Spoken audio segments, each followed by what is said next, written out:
Joining me now on set to break all of this down is Ellie Conahim. She's the former Deputy Special Envoy to combat anti-Semitism under President Trump. She's now a senior fellow at the Independent Women's Forum. She was born in Iran and came to the U.S. as a refugee as a little girl. Ellie, great to have you on set. Thanks for having me. You have a unique perspective, having been born in Iran and now working for the U.S. government. Do you think the United States and Iran can make this deal? Elizabeth, the president is giving the Iranian regime a true pathway through diplomacy to reach an agreement with the United States. So the option is being given to the Iranians. What I think the challenge here is that the Iranians have only ever negotiated with Democrat administrations, and they are used to a Barack Obama and a Joe Biden. They've never dealt with President Donald J. Trump, the author. And how is this going to be different? Well, I would tell you this. The Obama administration gave them a deal that President Trump called the worst deal ever negotiated. So we know it's not going to look like the JCPOA. What the fine lines of this deal will be, I am sure what it will be is something that secures U.S. national security. It is not going to end with pallets of cash being flown to Iran, and it's not going to end with sunset clauses, and it's not going to end with the Iranians having a nuclear weapon, because the president has said over and over again that he will not allow the Iranians to have one. I want to read to you something that a former CIA officer and a fellow at the Council on Foreign Relations wrote together in an op-ed where they warned that Iran is committed to building a nuclear weapon no matter what. They wrote, Iran, quote, might agree to dilute its stock on 60% enriched uranium. It would be a flashy concession that won't fundamentally affect the trajectory of Tehran's nuclear program. The mullahs know that what matters is projecting its centrifuges, which are already up and running.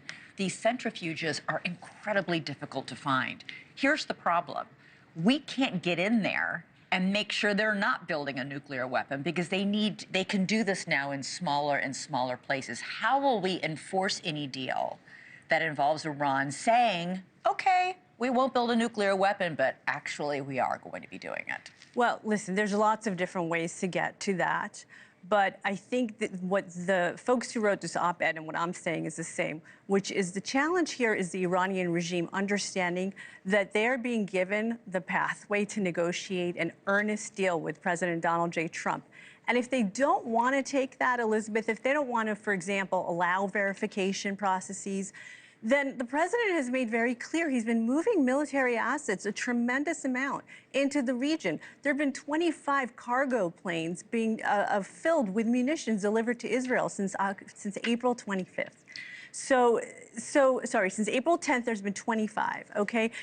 And we've seen U.S. assets in the region, 2 aircraft carriers. We've got a lot. We definitely do. Are we willing, though? I mean, the President Trump waved off an attack from Israel that Israel wanted to do next month in favor of these negotiations, but he has threatened, if you don't come to the table and make a deal, there could be a military strike. Are we going to really do that? Well, and this is exactly the way you want to set up a negotiation. A real negotiation involves, again, giving the other side a pathway through diplomacy, but also letting them know that the alternative is there. And the president has made that very clear to the Iranians. So now it's going to be up to the Iranian regime to read the room right. And that's the challenge here. Are they going to read this room right? So President Trump today said, after speaking to the Prime Minister of Israel, we are on the same page. But the Israelis have made it very, very clear that they don't want Iran to have any kind of nuclear capacity in any way. The Iranians have said that's a non-starter. How do you bridge that? Well, the Iranians can say whatever they want. But as President Trump said in a post recently, just the other day, the Iranians are not the ones who get to set the terms of this deal. They're used to doing that, again, from previous negotiations with Democrat administrations. But President Trump, I don't think he's having any of it. So the Iranians can say whatever they want, but then you get to the negotiation table, and then you get to the nitty-gritty details. And we'll see what comes out of it. Thanks so much for watching. Go to joinnn.com to find NewsNation on your television provider. And don't forget to click the red subscribe button below to get more of NewsNation's fact-driven, unbiased coverage.